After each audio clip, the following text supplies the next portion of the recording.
Hello friends, मैं पूजा स्वागत करती हूं आपका एक बार फिर से आपके अपने YouTube channel the exam tutor में। दोस्तों, आज मैं आपके लिए लेकर आई हूं एसएससी एमटीएस की जीके जीएस की प्रीवियस ईयर क्वेश्चन की सीरीज़ को। इस सीरीज़ में हम एसएससी एमटीएस के सभी प्रीवियस ईयर क्वेश्चन पेपर्स को वन बाय वन करके स्टडी करेंगे। इससे आपको पेपर का पैटर्न समझने में हेल्प मिलेगी कि एग्ज़ाम का पैटर्न क्या है, किस तरह के क्वेश्चन एग्जाम में पूछे जाते हैं और एग्जाम के पॉइंट ऑफ व्यू से कौन कौन से टॉपिक इंपॉर्टेंट हैं, ताकि आप उन इम्पोर्टेंट टॉपिक्स को अच्छे से पढ़ के बार बार रिवाइज कर सको और एग्जाम में एक अच्छा स्कोर कर सको। इस सीरीज को हमने नाम दिया है 35 हार्ड चैलेंज। इस सीरीज में मैं आपको 35 प्रीवियस ईयर क्वेश्चन पेपर्स को प्रोवाइड कराऊंगी और उसके बाद हम एसएससी एमटीएस के इंपॉर्टेंट टॉपिक्स को चुन करके उनको स्टडी करेंगे, ताकि आपकी प्रिपरेशन जो है और बेहतर हो सके।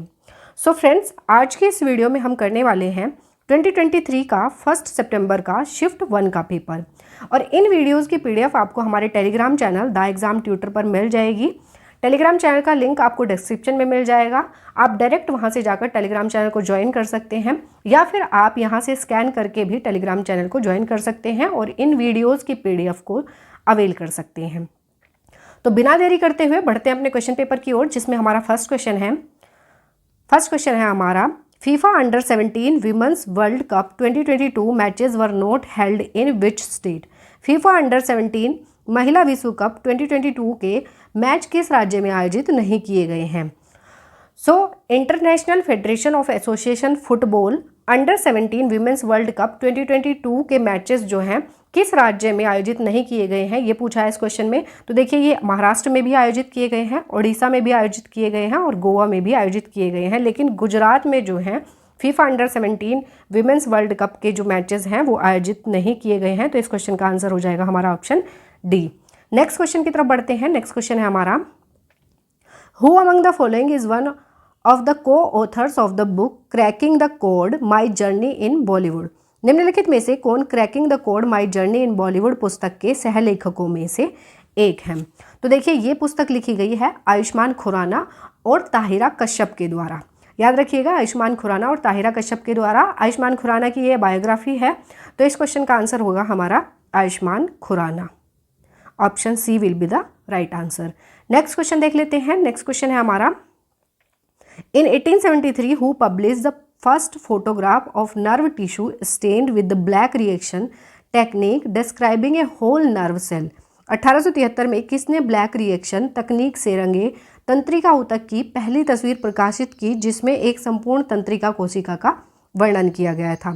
तो देखिए, 1873 में जो है कैमिलो गोल्गी ने एक फोटोग्राफ पब्लिश किया था, जिसमें उन्होंने जो एक नर्व सेल थी उसको स्टेंड किया था, किससे, एक ब्लैक रिएक्शन टेक्निक से, जिसमें जो है उसके सभी जैसे डेंड्राइट्स वगैरह हो गए, सेल ऑर्गन्स हो गए, वो क्या थे उसमें अच्छे से डिस्क्राइब थे। तो ये किसने किया था 1873 में? तो कैमिलो गोल्गी ने किया था। इस क्वेश्चन का आंसर बनेगा हमारा ऑप्शन बी। नर्व सेल्स क्या होती हैं? हमारे नर्वस सिस्टम का पार्ट होती हैं, उन्हें कहा जाता है नर्व सेल्स। याद रखिएगा। बढ़ते हैं नेक्स्ट क्वेश्चन की तरफ। नेक्स्ट क्वेश्चन है हमारा, In October 2022, Virat Kohli became the first Indian to complete how many runs in T20 cricket history. October 2022 में विराट कोहली T20 क्रिकेट इतिहास में कितने रन पूरे करने वाले पहले भारतीय बने हैं। तो देखिए, विराट कोहली ने जो है T20 क्रिकेट में 11,000 अपने रन कंप्लीट किए हैं। तो इसका आंसर हो जाएगा ऑप्शन ए। नेक्स्ट क्वेश्चन देख लेते हैं। नेक्स्ट क्वेश्चन है हमारा, According to Sikh literature, the birth anniversary of Guru Nanak Dev is celebrated on the full moon day of the Indian lunar month। Sikh साहित्य के अनुसार गुरु नानक देव जी की जयंती भारतीय चंद्र माह डैश की पूर्णिमा के दिन मनाई जाती है। किस माह की पूर्णिमा के दिन गुरु नानक देव जी की जयंती को मनाया जाता है? तो कार्तिक माह की पूर्णिमा को मनाया जाता है गुरु नानक देव जी की जयंती के रूप में। तो याद रखिएगा, इस क्वेश्चन का आंसर हो जाएगा ऑप्शन डी। नेक्स्ट क्वेश्चन देख लेते हैं। नेक्स्ट क्वेश्चन है हमारा, Yakshagana is a folk dance that belongs to the state of. Yakshagana is एक लोक नृत्य है जो किस राज्य से संबंधित है? तो यक्षगान जो है ये कर्नाटक राज्य से संबंधित है। इस क्वेश्चन का आंसर होगा हमारा option B, Karnataka. Next question देख लेते हैं। नेक्स्ट क्वेश्चन है हमारा, the brick temple of Bhitargaon is situated in which state. Bhitargaon का ईंट मंदिर किस राज्य में स्थित है? तो देखिए, भीतरगांव का ईंट मंदिर जो है ये उत्तर प्रदेश के कानपुर जिले में स्थित है और ये विश्व का प्राचीनतम ईंटों का बना हुआ बौद्ध मंदिर है। कैसा है? बौद्ध मंदिर है ये। बौद्ध टेम्पल। तो ये कहाँ पर है? उत्तर प्रदेश के कानपुर जिले में है। इस क्वेश्चन का आंसर बनेगा ऑप्शन सी। नेक्स्ट क्वेश्चन देख लेते हैं। नेक्स्ट क्वेश्चन है हमारा, which of the following movement was founded in Bengal? निम्नलिखित में से किस आंदोलन की स्थापना बंगाल में हुई थी? तो देखिए, रामकृष्ण मिशन की स्थापना जो है ये की गई थी बंगाल में 1897 में। किसके द्वारा? स्वामी विवेकानंद जी के द्वारा इसकी स्थापना की गई थी। तो इस क्वेश्चन का आंसर बनेगा हमारा ऑप्शन ए। आर्य समाज की बात करते हैं तो आर्य समाज की स्थापना की गई थी 1875 में स्वामी दयानंद सरस्वती जी के द्वारा। सत्यशोधक समाज की स्थापना हुई थी 1873 में ज्योतिबा फूले जी के द्वारा। और प्रार्थना समाज की स्थापना हुई थी 1887 में आत्माराम पांडुरंग और महादेव गोविंद रानडे जी के द्वारा। तो याद रखिएगा, इस क्वेश्चन का आंसर बनेगा हमारा ऑप्शन ए। नेक्स्ट क्वेश्चन देख लेते हैं। नेक्स्ट क्वेश्चन है हमारा, on 15 August 1947 the first prime minister of India Jawaharlal Nehru raised the Indian national flag above the dash of red fort in Delhi. 15 August 1947 को भारत के पहले प्रधानमंत्री जवाहरलाल नेहरू ने दिल्ली में लाल किला के किस गेट के ऊपर भारतीय राष्ट्रीय ध्वज फहराया था?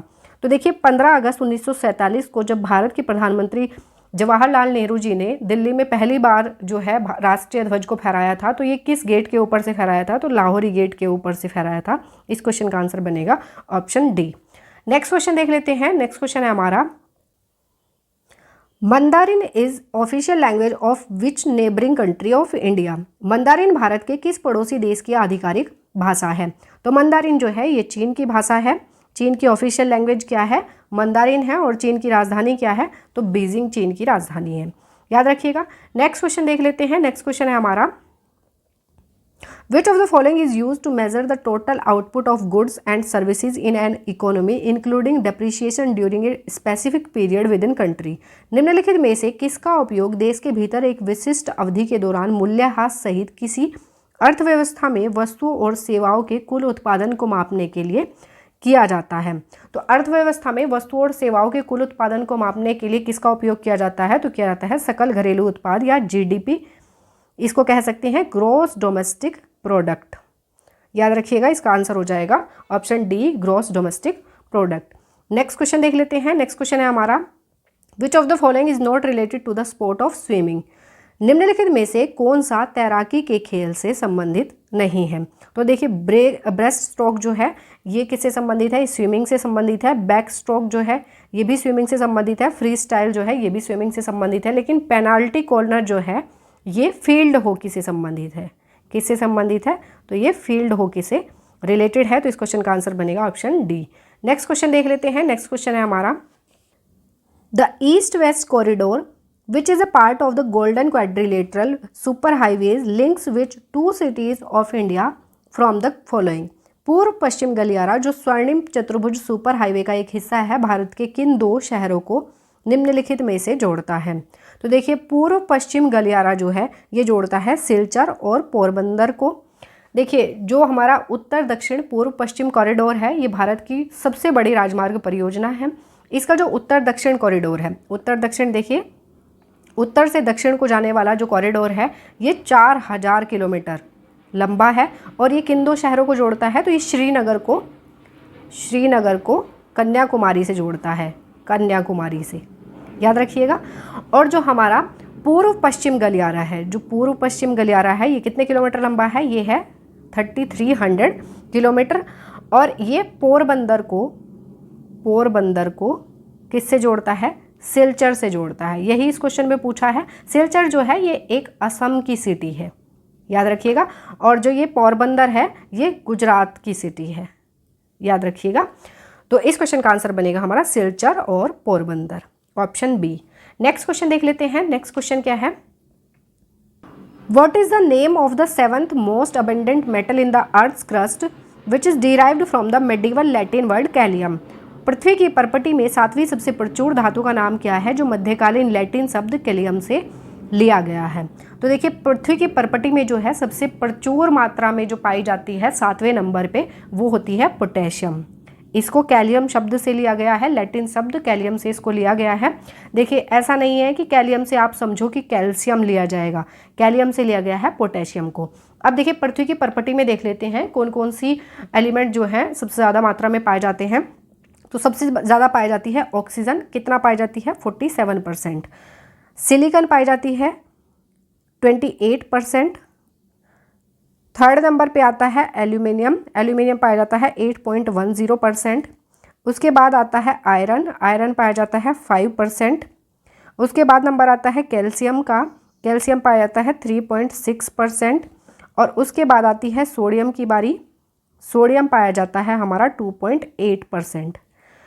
उसके बाद आती है पोटेशियम की बारी, पोटेशियम कितना पाया जाता है 2.6% पाया जाता है। और उसके बाद मैग्नीशियम 2.10%। तो ऊपर से देख लेते हैं first, second, third, fourth, fifth, sixth and seventh. तो पोटेशियम कितने नंबर पे है, 7th नंबर पे है। तो याद रखिएगा इस क्वेश्चन का आंसर बनेगा हमारा ऑप्शन डी। नेक्स्ट क्वेश्चन की तरफ बढ़ते हैं। नेक्स्ट क्वेश्चन है हमारा, what is the aim of article 44 of the Indian constitution. भारतीय संविधान के अनुच्छेद 44 का उद्देश्य क्या है। तो देखिए अनुच्छेद 44 में क्या दिया गया है, अनुच्छेद 44 में दिए गए हैं समान नागरिक संहिता। देखिए अनुच्छेद 44 जब हम लिखते हैं तो इस तरीके से लिखते हैं 4 तो 4 देखने में कैसा लगता है, 4 दोनों एक समान लगते हैं। तो आप इसको इस तरीके से रिलेट करके याद कर सकते हैं कि 4 समान है, तो इसमें क्या दिया गया है 44 में समान नागरिक संहिता। तो इस क्वेश्चन का आंसर बनेगा हमारा ऑप्शन डी। नागरिकों के लिए भारत के क्षेत्र में एक समान नागरिक संहिता सुनिश्चित करना जो है ये किस में दिया गया है, अनुच्छेद 44 में। To secure for the citizen a uniform civil code through the territory of India, option D. Next question देख लेते हैं। नेक्स्ट क्वेश्चन है हमारा, which of the following novels of Kamleshwar was awarded the Sahitya Akademi award in 2003। Kamleshwar के निम्नलिखित में से किस उपन्यास को 2003 में साहित्य अकादमी पुरस्कार से सम्मानित किया गया था।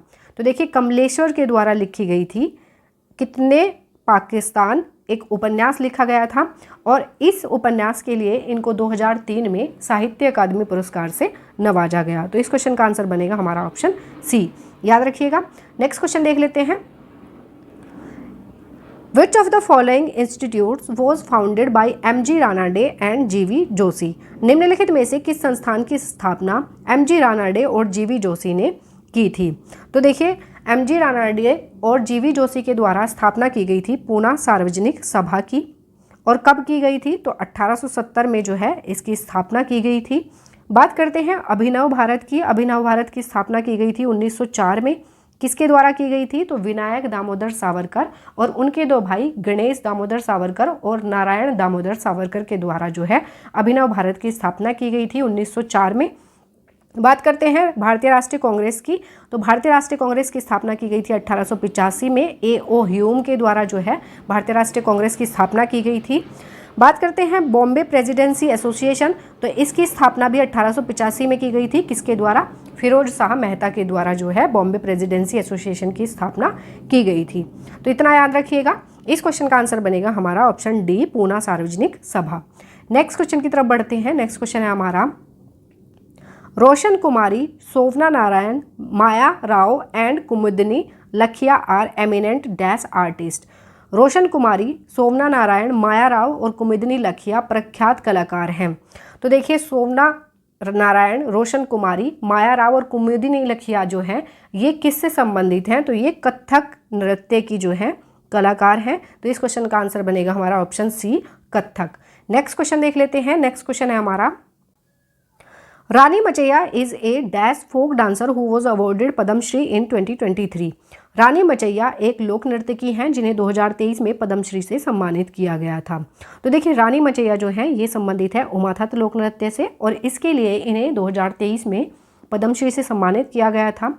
उमाथत लोक नृत्य जो है ये कोडवा जनजाति द्वारा किया जाने वाला लोक नृत्य है। कोडवा जनजाति की महिलाएं जो हैं उमाथत लोक नृत्य करती हैं। तो इस क्वेश्चन का आंसर बनेगा हमारा ऑप्शन ए।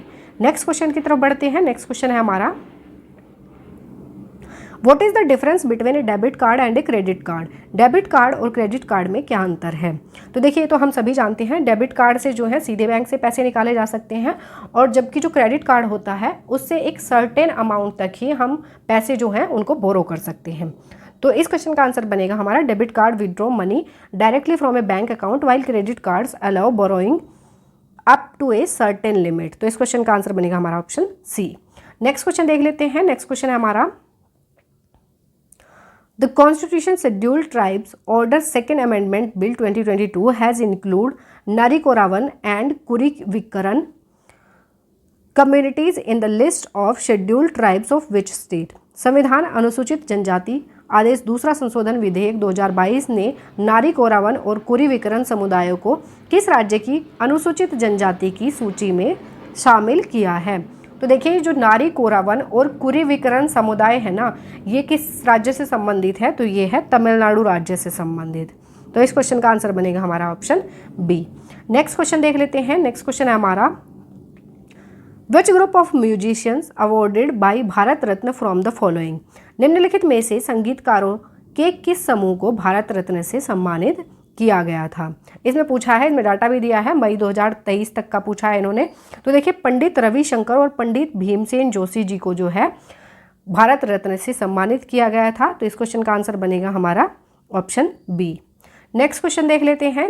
नेक्स्ट क्वेश्चन है हमारा, which river is also known as Tsangpo? किस नदी को सांगपो के नाम से भी जाना जाता है? तो देखिए ब्रह्मपुत्र रिवर जो है इसको तिब्बत में सांगपो के नाम से जाना जाता है। ब्रह्मपुत्र नदी का उद्गम होता है मानसरोवर झील के पास चेमायुंगडुंग ग्लेशियर से।